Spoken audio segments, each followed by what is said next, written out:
Hi friends, welcome to my channel. അപ്പോൾ ഉച്ചക്കത്തെ കുറച്ച് പണികൾ കണ്ടാലോ. അപ്പോൾ ഞാൻ നേരെ അടപ്പ് കത്തിച്ച് വെള്ളം അടപ്പത്ത് വെക്കുന്നുണ്ട് കേട്ടോ, ചോറിനുള്ള. അങ്ങനെ വെള്ളമൊക്കെ തിളച്ച് വന്നപ്പോൾ അതിലോട്ട് അരി ഇടുന്നുണ്ട്. പിന്നെ ഈ അടപ്പൊക്കെ കത്തിക്കാൻ ഞാൻ ഇവിടെ വന്നതിന് ശേഷമാണ് കേട്ടോ പഠിച്ചത്. അതെനിക്ക് ഒട്ടും അറിഞ്ഞിരുന്നില്ല. പിന്നെ സാഹചര്യങ്ങൾ നമ്മളെല്ലാം പഠിപ്പിക്കുമെന്നാണല്ലോ. പിന്നെ കുറച്ചധികം പാത്രങ്ങൾ കഴുകാനുണ്ടായിരുന്നു. അതൊക്കെ കഴുകി പറക്കിയെടുത്ത് വെക്കാനിട്ട് എനിക്കിങ്ങനെ അടുക്കള നാറി കിടക്കുന്നത് ഒട്ടും ഇഷ്ടമില്ല. അതിലുള്ള പാത്രങ്ങൾ അപ്പപ്പണ്ട് കഴുകി കഴിഞ്ഞാൽ ഒരു സമാധാനമാണ്. പിന്നെ വേഗം അടിച്ചു കൊടുക്കാൻ നിന്നിട്ടാ. പിന്നെ ഉച്ചക്ക് കറിക്കുള്ള കാര്യങ്ങളിലേക്ക് കടന്നു. ഇപ്പോൾ അമരപ്പയർ കിട്ടിയിട്ടുണ്ടായിരുന്നു. അപ്പോൾ അത് ഉപ്പേരി വെക്കാമെന്ന് വിചാരിച്ചിട്ടാ.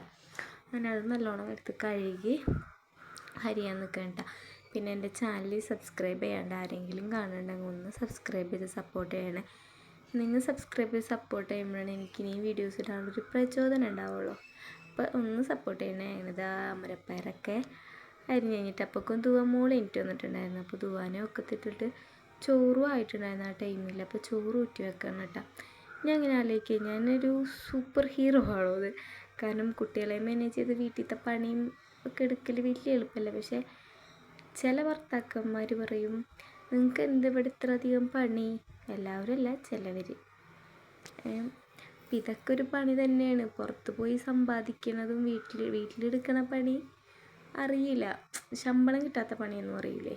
അതേപോലെ തന്നെ സവാള നന്നാക്കണ ടൈമിൽ അങ്ങനെ അവിടെ കാകെ വലിച്ചു വാരിയിട്ടുണ്ടായിരുന്നിട്ടാ. എന്നിട്ട് ഞാനതൊക്കെ ഒതുക്കി വെച്ച് വേഗം ഉപ്പേരിക്കുള്ള പരിപാടികൾ നോക്കിയിട്ടാ. അപ്പോൾ വെളിച്ചെണ്ണയിൽ കടുക് പൊട്ടിച്ചിട്ട് വേപ്പിൻ്റെ ഇലയും പച്ചമുളകും ഇഞ്ചിയും സവാളയും ഇത്തിരി ഉപ്പും ഒക്കെ ഇട്ടിട്ട് നല്ലോണം വാട്ടി കൊടുക്കുന്നുണ്ട്. മഞ്ഞളും ഇട്ടിട്ട് പിന്നെ ഒന്ന് മൂത്ത് വന്നപ്പോൾ നമ്മുടെ അമരപ്പയർ ഇട്ട് കൊടുക്കുന്നുണ്ട് കേട്ടോ. അങ്ങനെ അതൊരു 5 മിനിറ്റ് മൂടി വെച്ച് വേവിക്കുക. വേവണ ടൈമിൽ നമുക്ക് വേറെ കുറച്ച് പണിയുണ്ട്, അത് അവിടെ കിടന്ന് വേവട്ടെ. മീനില്ലാത്ത സാഹചര്യങ്ങളിൽ ഞങ്ങൾ ഉണ്ടാക്കുന്ന ഒരു കറിയാണ് പരിപ്പ് കറി.